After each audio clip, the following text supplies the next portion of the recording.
오늘 저는 여러분과 자격에 대해서 좀 살펴보고자 합니다. 여기는 우리 모두는 사실 어떤 특정한 자격들을 가진 사람들입니다. 여러분, 자격은 어떤 신분이나 지위를 갖기 위해서 혹은 어떤 역할이나 행동을 하기 위해서 필요한 조건을 의미하죠. 여러분 모두는 아마 삶의 현장에서 각자 어떤 조건을 갖추는 사람들일 거예요. 저로 예를 들면 저는 이 자리에서 설교할 수 있는 자격이 있는 사람이죠. 왜냐하면 목사라는 조건을 가진 사람이기 때문입니다. 사실 그냥 목사가 되는 건 아니고요. 목사가 되려면 좀 복잡한 과정을 거치긴 해야 돼요. 기본적으로 대학교를 졸업한 후에 3년 동안 신학대학원을 이수해야 되고요. 그리고 나서 최소한 2년간은 전도사 생활을 하다가 총회에서 치르는 강도사고시를 합격해야 돼요. 거기서 끝이 아니라 강도사고시 합격하고 나면 최소한 1년간은 어느 교회에서 부목사 생활을 하다가 이제 노회에서 치르는 목사고시와 면접을 통과하면 이제 최소한 너는 목사야라는 라이센스가 주어지는 겁니다. 그렇다고 제가 목사라고 해서 아무 곳에서나 설교할 수 있는 것은 아니죠. 제가 한 교회에 소속되어 있어야 하고 그 교회 성도님들이 제가 저 사람은 우리 목사야라는 걸 인정해 줘야지만 제가 이제 강단에서 이렇게 설교를 할 수 있는 거잖아요. 저는 이 조건을 갖추고 있기 때문에 오늘 여러분 앞에서 이렇게 설교를 할 수 있는 거겠죠. 이렇게 제가 이 자리에서 설교할 수 있는 자격을 갖춘 것처럼 여러분도 아마 여러분 삶의 현장에서 어떤 자격들을 분명히 가지고 계실 거예요. 여러분의 지위, 여러분의 직업, 그런 것들을 위한 자격을 갖춘 분들이 여러분이시죠. 자격을 얻기 위해서 분명히 여러분들은 아마 많은 노력과 검증 과정을 거치셨을 겁니다. 여러분이 하고 있는 일을 제가 대신할 수는 없어요. 맞죠? 여러분의 직업을 여러분이 피곤하고 아프다고 휴가 간다고 해서 제가 대신할 수는 없죠. 왜냐하면 저는 여러분이 하고 있는 일에 대한 자격을 갖추고 있지 않기 때문입니다.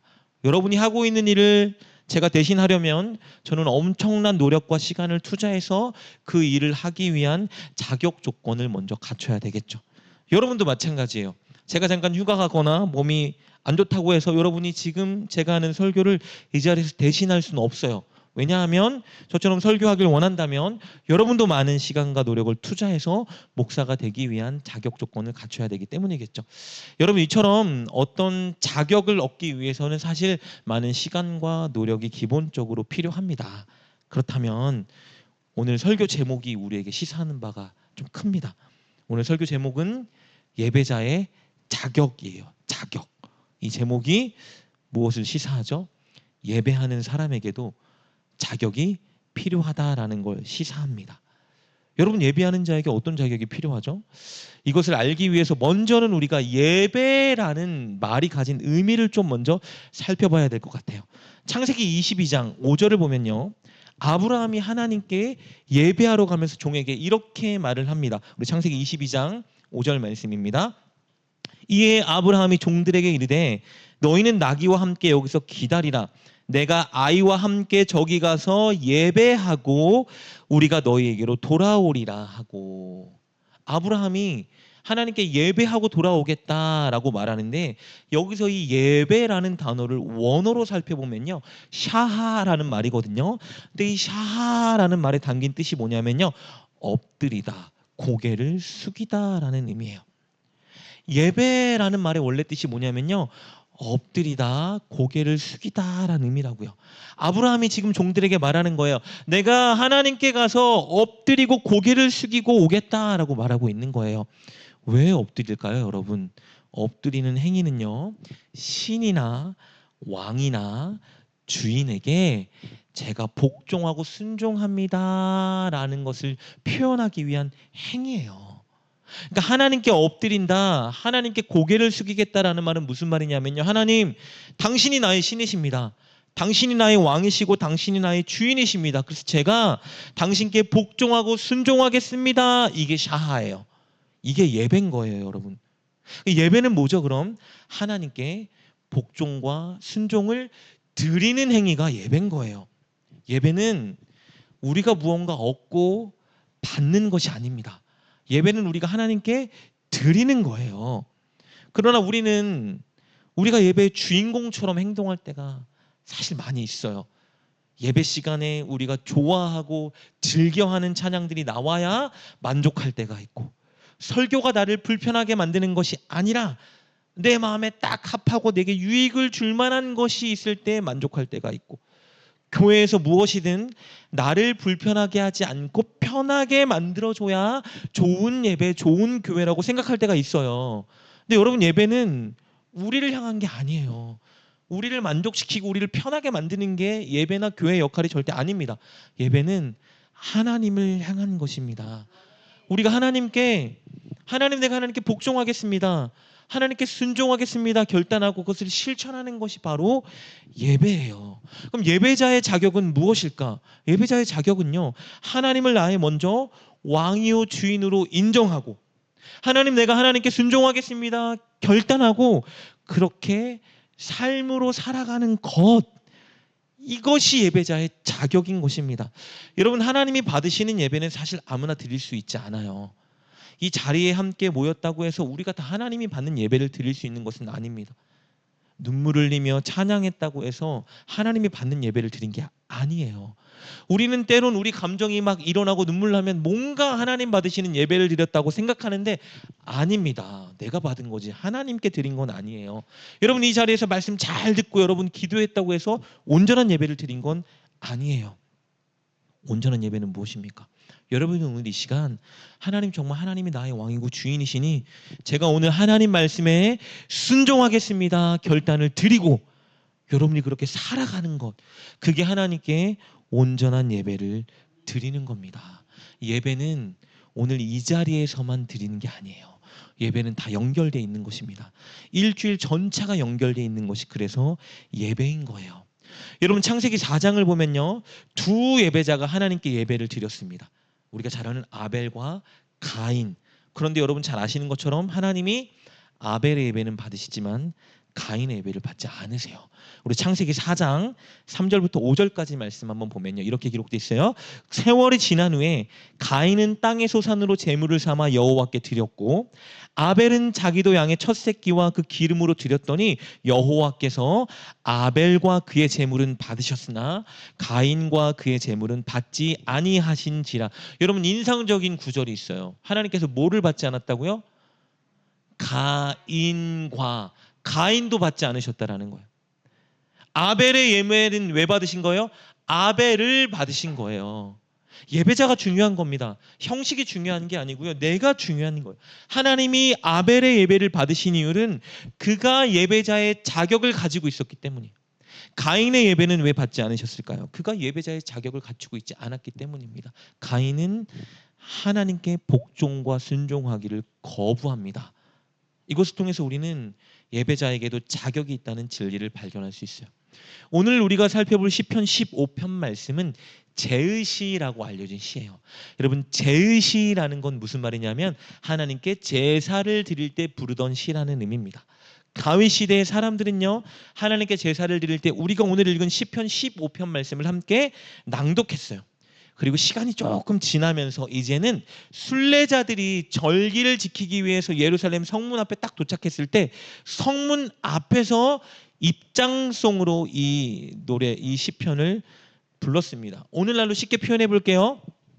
오늘 우리가 읽은 시편 15편은 우리가 지금 오늘 이렇게 예배 드릴 때 함께 낭독하던 말씀이에요. 혹은 여러분이 오늘 예배 드리기 위해서 이 지금 교회 문 앞에 섰을 때 이 문 앞에서 여러분이 예배 드리러 들어오면서 부르던 노래가 바로 이 노래예요. 이 노래를 왜 계속 예배를 드릴 때마다, 예배당 앞에 들어올 때마다 불렀을까? 무슨 내용이길래? 오늘 본문의 내용은요, 하나님의 성전에 입장할 수 있는 자가 도대체 누구인가라는 예배자의 자격을 묻고 답하는 내용이에요. 예배를 드리기에 앞서서 오늘 누가 우리 하나님께 예배를 드릴 수 있는 자인가를 묻고 답하는 내용이라고요. 예배자의 자격을 말해주고 있는 시편입니다. 하나님께 제사하기 위해 모인 자들이 성전 앞에서 제사장에게 이렇게 질문을 합니다. 오늘 1절 말씀입니다. 이렇게 기록되어 있죠. 여호와여, 주의 장막에 머무를 자 누구 오며 주의 성산에 사는 자 누구 오니까. 여러분, 예배드리러 온 사람들이 다 제사장을 향해서 외치는 거예요. 오늘날로 말하면 여러분이 오늘 목사인 저에게 이렇게 한 목소리로 외쳐 고백하는 겁니다. 여호와여, 주의 장막에 머무를 자 누구 오며 주의 성산에 사는 자 누구 오니까. 여러분, 주의 장막에 머무를 자, 주의 성산에 사는 자가 누구를 의미할까요? 이것은 하나님의 임재 앞에 설 수 있는 자, 더 쉽게 말하면 이곳에서 하나님을 예배할 수 있는 자를 물어보는 거예요. 사람들이 회중이 묻습니다. 오늘 누가 하나님께 예배할 수 있는 자입니까? 라고 묻는 거예요. 이 질문은 우리에게 한 가지 중요한 진리를 말해주죠. 아벨과 가인의 제사를 통해 우리가 살펴본 그 진리입니다. 이렇게 교회에 와서 하나님을 예배하는 자들에게는 자격이 필요하다라는 진리입니다. 그런데 여기서 말하는 자격은 어떤 특별한 스펙이나 외적인 자격을 의미하진 않습니다. 서두에 말씀드린 것처럼 그것은 하나님께 순종과 복종을 결단하고 그렇게 살아가는 삶을 의미합니다. 하나님께 예배하기 위해 모인 자들이 제사장을 향해 물었죠. 누가 이곳에서 하나님을 예배할 수 있습니까? 하나님은 과연 어떤 자의 예배를 받으십니까? 그러자 2절부터 5절 말씀을 통해 제사장이 그 답을 줍니다. 바로 이런 사람들이 하나님을 예배할 수 있는 자이다라고 말해줘요. 과연 어떤 자들인지 오늘 한 절 한 절 본문을 좀 살펴보고 싶습니다. 첫 번째, 하나님을 예배할 수 있는 자의 자격은 무엇인가? 2절 말씀 볼까요? 이렇게 기록되어 있네요. 정직하게 행하며 공의를 실천하며 그의 마음에 진실을 말하며. 누가 하나님을 예배할 수 있는 자예요? 정직하고 공의롭고 진실한 자가 하나님을 예배할 수 있는 겁니다. 여러분, 세상은 자기 이익을 위해서 거짓말을 서슴지 않죠. 남을 속이는 일을 쉽게 하고 편법을 쉽게 사용합니다. 이런 것들을 너무 쉽게 사용하면서 때로는 이것들이 삶의 지혜라고 주장하기까지 해요. 왜요?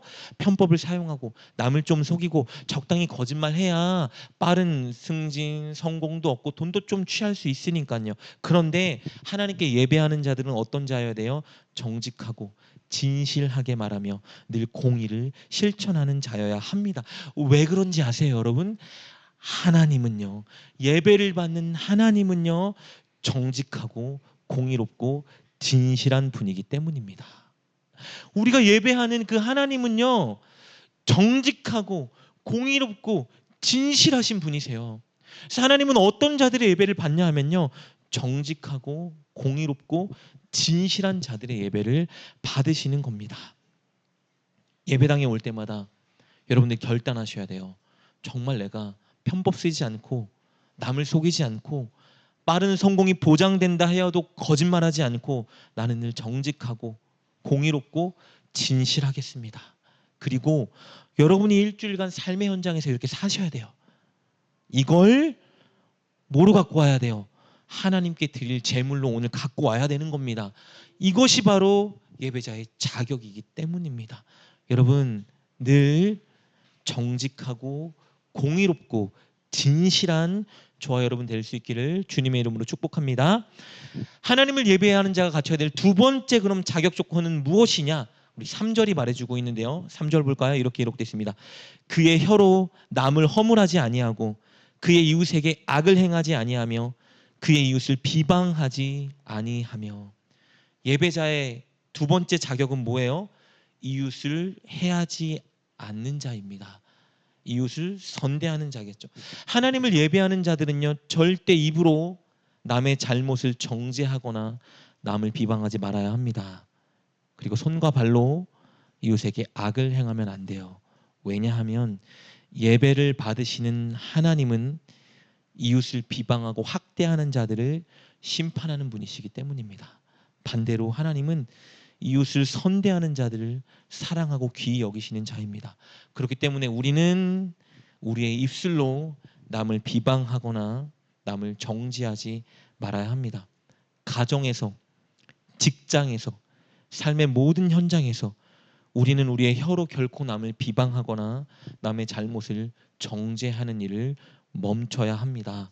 원망하고 탓하고 잘못을 드러내고 뒷담화하고 수군대는 일을 여러분 절대 하면 안 됩니다. 설령 누가 잘못하고 누군가 우리를 먼저 비방하고 성내게 하여도 우리는 그런 일을 하면 안 돼요. 왜냐하면 하나님은 우리에게 명령하실 때 결코 어떤 조건을 달지 않으셨기 때문이에요. 무조건적으로 이렇게 하라 말씀하셨습니다. 우리를 선대하고 우리를 칭찬하고 우리를 축복하는 자에게는 정죄하거나 비방하지 말아라 말씀하지 않으셨어요. 모두에게 하지 말라고 말씀하셨습니다. 우리를 선대하고 우리에게 선을 행하는 자에게만 악을 행하지 말라고 말씀하지 않으셨어요. 모든 자에게 악을 행하지 말라고 말씀하셨어요. 우리가 늘 사용하는 그 말 있죠. 저 사람이 먼저 그랬어요. 저 사람이 저러는데 어떻게 참습니까? 그럴 자격이 없는 사람입니다. 여러분, 이런 핑계와 합리화는 하나님께 통하지 않습니다.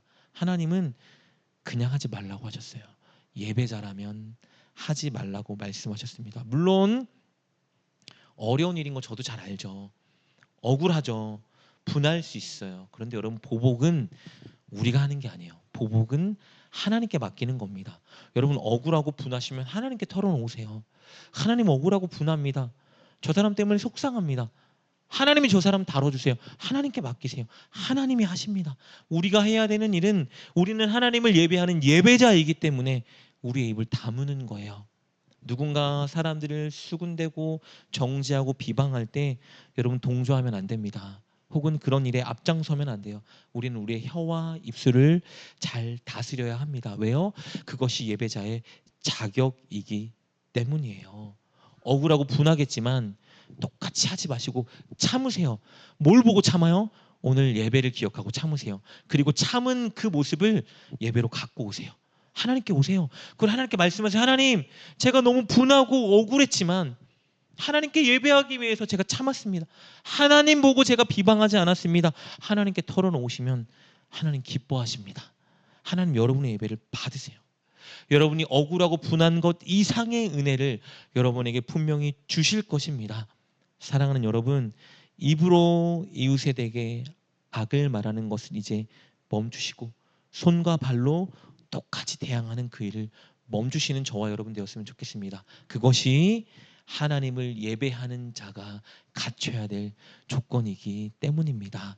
세상이 뭐라 말하던, 사람들이 뭐라 말하던, 사람들이 바보 천치라 말해도 하나님은 그런 우리를 기뻐하신다는 걸 명심하시고 예배 받으시는 하나님을 인식하시며 늘 그렇게 입술로 행위로 악을 행하지 않는 저와 여러분 되시길 주님의 이름으로 축복합니다. 그리고 예배자가 갖춰야 될 세 번째 자격 조건은 무엇입니까? 바로 악한 자와 어울리지 않고 동시에 하나님을 믿는 자들에게 선대하는 일입니다. 우리 4절 말씀 볼까요? 이렇게 기록되어 있네요. 그의 눈은 망령된 자를 멸시하며 여호와를 두려워하는 자들을 존대하며 라고 기록되어 있습니다. 예배자의 눈은요, 망령된 자를 멸시해야 된대요. 여기서 말하는 망령된 자는 누굴까요? 하나님께 불순종하는 자들을 의미합니다.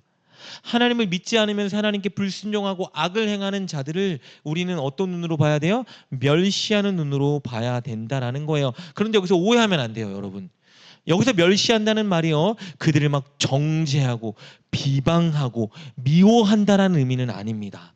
그들이 행하고 있는 그 악을 미워하는 거예요. 그래서 그들이 행하는 그 길을 따라 걷지 않고 그들과 함께 악에 동조하지 않는 것을 의미하는 거예요. 왜냐하면 그들과 가까이 하고 어울리면 반드시 우리도 그들의 행위를 닮아가기 때문입니다. 여러분, 반드시 물듭니다. 반드시 닮아갈 수밖에 없어요. 오해하지 말아야 될 것은요, 여러분, 우리는 우리 주변에 있는 사람들에게 다가가야 돼요. 왜요? 하나님의 사랑을 알리고 복음을 전해야 되기 때문에 우리는 주변에 있는 사람들에게 다가가서 먼저 손도 내밀고 그들을 섬겨야 합니다. 단 이런 목적으로는 그들에게 다가가는 것은 올바른 일이에요. 그러나 그들을 통해 무언가를 얻고 유익을 취하고 그들이 즐기는 일들을 함께 즐기기 위해서 그들과 어울리는 일은 피해야 합니다. 이것을 잘 구분하셔야 돼요. 세상의 즐거움이 좋고 세상의 트렌드를 쫓고 싶고 그래서 세속적인 일에 빠져 있는 자들과 막 어울리는 일, 그 일은 하나님이 기뻐하지 않습니다. 그 일은요, 우리가 지난주에 살펴보았던 롯의 아내의 삶과 똑같아요. 소금의 삶이 아니라 소금 기둥의 삶으로 살아가는 일입니다. 예배자는 반드시 그 일을 피해야 됩니다. 반면 예배자는 하나님을 경외하고 하나님의 뜻대로 살려는 자들을 선대하고 그들과 함께하기 위해 노력해야 합니다. 그런 자들이 누구예요? 대표적으로 교회 성도들이 있겠죠. 우리가 힘써야 되는 일은요, 성도들과 교제하고 성도와 나누고 성도를 위로하고 성도에게 선대하는 일을 우리는 힘써야 돼요. 조금 더 확장해 보자면 우리의 성도가 아니라 하여도 하나님을 믿는 자, 하나님을 위해 헌신하는 자들이 있다면 우리의 것들을 가지고 그들을 돕고 함께 선대하는 일에 힘써야 되는 것입니다. 그렇게 악에 빠지고 세속적인 일에 빠지는 사람들과는 멀리하고, 멀리한다는 일은 아예 가까이 하지 않는다는 말이 아니라 그들이 누리는 것들을 함께 누리기 위해서는 그 자리를 피해야 된다는 말입니다. 그리고 동시에 하나님께 가까이 나아가기 위해 노력하는 자들과 함께하고 선대하기 위해 노력해야 됩니다. 이것은 저의 주장이 아니라 오늘 시편 말씀이 말하고 있는 예배자의 자격 조건이다라는 걸 여러분이 명심했으면 좋겠습니다. 그리고 네 번째 갖춰야 될 조건은 바로 4절 후반절에 기록되어 있죠. 이렇게 기록되어 있네요. 그의 마음에 서원한 것은 해로울지라도 변하지 아니하며. 무엇을 의미할까요? 서원한 것이 있다면 신실하게 지키기 위해 노력해야 된다는 거예요. 왜요? 예배를 받는 하나님의 성품은 어떤 성품이죠? 신실한 성품이기 때문입니다. 서원은 뭡니까? 1차적으로 하나님께 한 결단과 약속이에요. 여러분, 하나님께 어떤 결단을 했다면요, 즉각 순종해야 합니다. 그렇지 않고 미루면 보통 우리는 어떻게 하죠? 계산해요. 이렇게 하면 손해볼 것 같은데, 이렇게 하면 내 희생이 너무 큰데, 그러면서 어떻게 하죠? 미루고 결국은 그 일을 하지 않죠. 그러나 믿음이 있다면, 하나님께 예배하는 자라면, 하나님께 결단한 것이 있다면 즉시 지켜야 돼요. 우리 예전에 함께 나눴던 말씀 있죠. 제가 just do it, 삭개오처럼 바로 즉각 순종해야 된다 그랬죠. 순종은 즉각해야 됩니다. 여러분, 하나님께 결단하는 것이 있다면 즉각하셔야 돼요. 미루면 하지 못합니다. 이것을 조금 더 확장해 볼까요? 그렇다면 우리는 사람에게 한 약속이 있다면 신실하게 지켜야 됩니다. 그것이 손해가 된다 할지라도 여러분 지키기 위해 노력해야 돼요. 그런데 여기서 오해하지 말아야 될 게 있겠죠? 그 약속이 악을 행하는 일이거나 세속에 빠져 사는 일이거나 하나님을 기쁘시게 하지 않는 일이라면 그 약속 지키면 안 되겠죠. 그 약속을 멈춰야 되겠죠. 끊어야 되겠죠. 그러나 먼저 약속은 했잖아요. 어떻게 해야 돼요? 약속한 당사자에게 진심으로 사과하고 그 일에 대해 마땅히 보상해 줘야 됩니다. 여러분이 손해가 임한다 하여도 내가 약속을 했는데 하나님이 약속하는 지키는 일을 기뻐하지 않는 것 같다면 그 당사자에게 정중히 진심으로 사과하고 보상을 해주세요. 그리고 하나님이 기뻐하지 않는 일이라면 끊는 것입니다. 그러나 그런 차원의 일이 아니라면 여러분이 입으로 한 약속이 있다면 어떻게든 지키기 위해 노력해야 됩니다. 우리는 늘 신실한 자가 돼야 돼요. 우리의 손익을 계산하는 게 중요한 것이 아니라 신실하게 약속을 지키는 자, 특별히 하나님께 결단하는 것이 있다면 지키는 자가 되어야 합니다.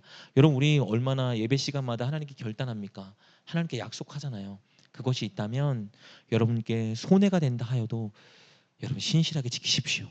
근데 중요한 것은요, 하나님께 결단하는 것을 지키고 헌신할 때 우리에게 손해는 없습니다. 하나님은 그 이상의 것들로 우리에게 채워주십니다. 그것을 위해서 우리 마음 가운데 결단을 하나님께서 불러일으켜 주시는 것이니 여러분, 하나님께 소원하는 것이 있다면 꼭 지키는 여러분 되시길 주님의 이름으로 축복합니다. 그리고 마지막 오늘 본문이 말해주는 예배자가 갖춰야 될 5번째 조건입니다. 그것은요, 돈에 욕심을 내며 양심을 팔지 않는 것입니다. 우리 5절 말씀 볼까요? 이렇게 기록되어 있죠. 이자를 받으려고 돈을 구워주지 아니하며 뇌물을 받고 무지한 자를 해하지 아니하는 자이니 이런 일을 행하는 자는 영원히 흔들리지 아니하리이다. 예배자는 이익을 위해서 돈놀이 하는 일을 멈춰야 합니다. 뇌물을 받지 말아야 하고요. 나의 이익을 위해서 절대 죄 없는 사람들을 해하지 말아야 됩니다. 여러분, 당시에는요, 고대 근동 지방에서 유행했던 것은 이자놀이였습니다. 돈을 빌려주고 이자를 받는 일은 너무나 흔하고 당연한 일이었어요. 당연한 일이니까 당연히 믿는 자들도 해도 되겠죠. 아니요, 하나님은 하지 말라고 말씀하십니다. 뇌물을 주고받는 일도 오늘날처럼 모든 시대를 막론하고 늘 여러분 동일하게 일어났던 일입니다. 그런데 하나님은 하지 말라고 말씀하십니다. 하나님을 믿고 하나님을 예배하는 자들은 남들이 다 한다고, 모두가 다 한다고 해도, 트렌드라 해도 하지 말라고 말씀하세요. 오늘날로 말하면 쉽고 빠르게 돈을 벌기 위해서 세상 사람들이 흔히 하는 잘못된 경제적인 활동을 피해야 된다는 의미입니다. 예배자이기 때문에 그래야 되는 거예요. 왜요? 예배를 받으시는 하나님은요, 한방주의, 한탕주의를 기뻐하는 하나님이 아니시기 때문입니다. 하나님은 돈 때문에 남에게 피해를 주는 일을 미워하시고 심판하는 분이십니다. 무엇보다 하나님은 돈과 하나님을 겸하여 섬기는 자를 미워하고 심판하는 분이십니다. 우리는 성실하게 꾸준하게 욕심내지 말고 살아가야 됩니다. 하나님이 그 마음과 그 행실을 보고 알아주세요. 그리고 우리의 길을 인도해 주십니다. 여러분, 꼭 예배자답게 오늘 본문에서 말해주는 이 자격을 붙드는 여러분 되셨으면 좋겠습니다. 여러분, 오늘 이 시편 본문에서 말하는 하나님을 예배하는 예배자의 자격 조건에 대해서 우리가 살펴보았는데요. 사실 이 5개의 구절이 모든 것을 다 말해주고 있는 것은 아닙니다. 당시 시대에 사람들이 꼭 지켜야 될 자격에 대해서 말해주고 있는 것이에요. 오늘 본문을 통해서 우리가 발견할 수 있는 진리는 무엇이죠? 예배자란 하나님의 말씀에 순종하겠노라 결단하고 삶의 현장에서 그렇게 결단한 대로 살아가기 위해 애쓰는 자라는 것을 말해주고 있는 것입니다. 예배는 뭐예요, 여러분?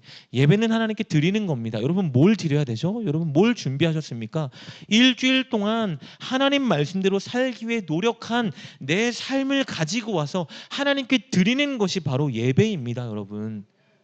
오늘 잠깐 주일 1시간 드리는 게 예배가 아니라 오늘 1시간 하나님 말씀대로 살겠습니다 결단을 드렸다면 나머지 일주일 동안 그 삶을 살아가기 위해 부단히 애쓰고 노력하고 넘어지기도 하고 눈물 흘리기도 하고 하나님께 기도하기도 하던 그 삶을 가지고 오는 거예요.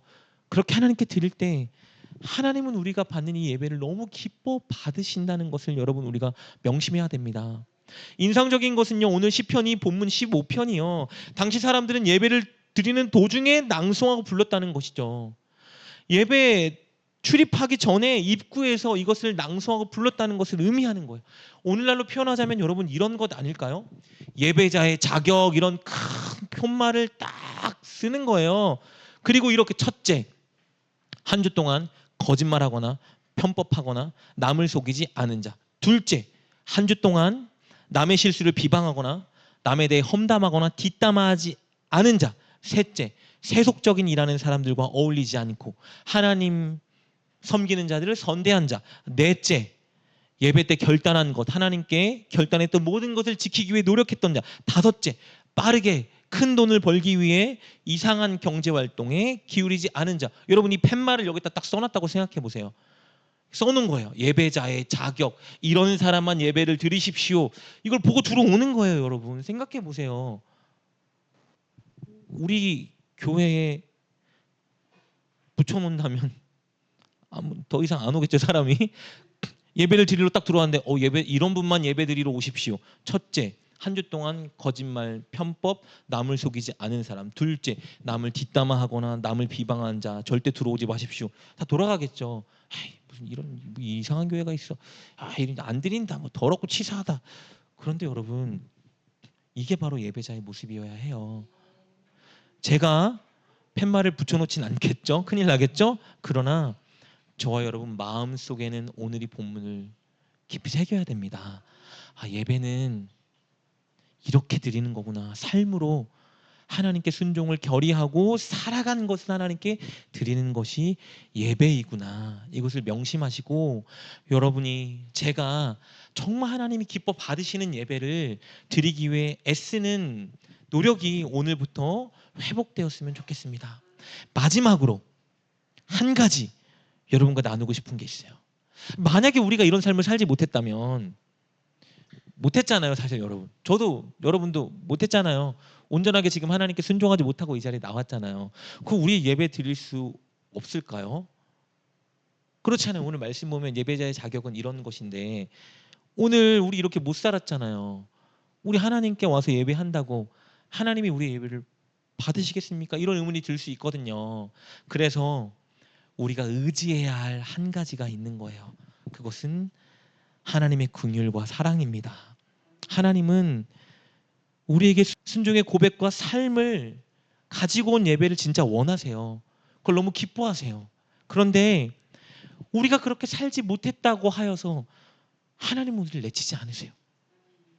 하나님이 기뻐하지 않는 건 맞는데 하나님은 그런 우리를 너무 불쌍히 여기셔서 우리에게 오늘 다시 한번 기회를 주시는 겁니다.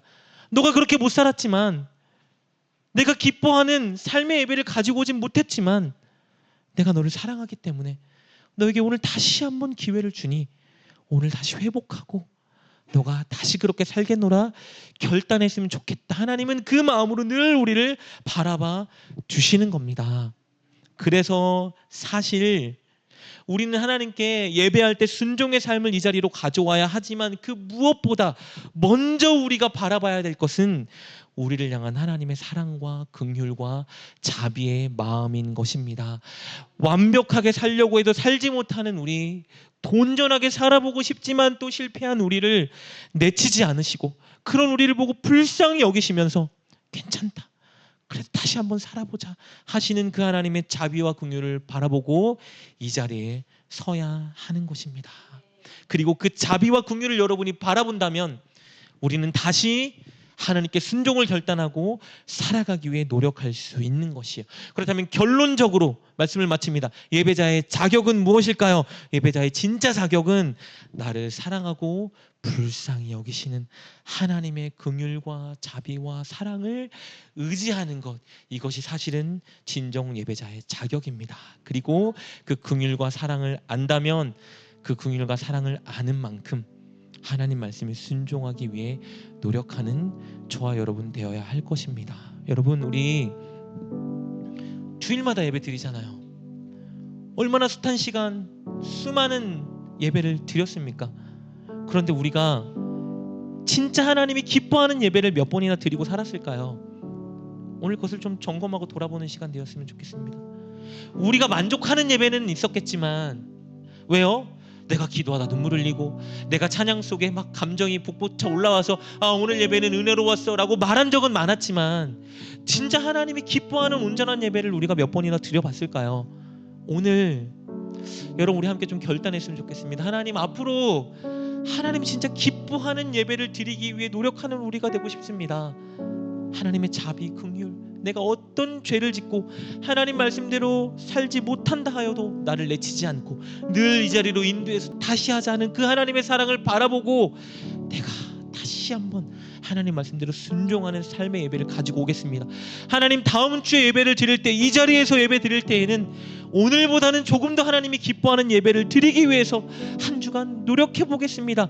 결단하는 저와 여러분 되었으면 좋겠습니다. 오늘 함께 말씀을 붙들고 이 시간 기도할 때 하나님 꼭 그런 예배자, 하나님이 받으시는 예배를 올려드리는 예배자, 그 자격을 갖춘 예배자 내가 되겠습니다. 나를 새롭게 하여 주시옵시고 한 주간 하나님의 사랑과 은혜를 기억하며 그 사랑과 은혜에 반응하는 삶을 살아가는 우리가 되게 하여 주시옵소서. 우리 함께 하나님께 믿음으로 결단하며 기도하며 나아갑시다. 기도하겠습니다.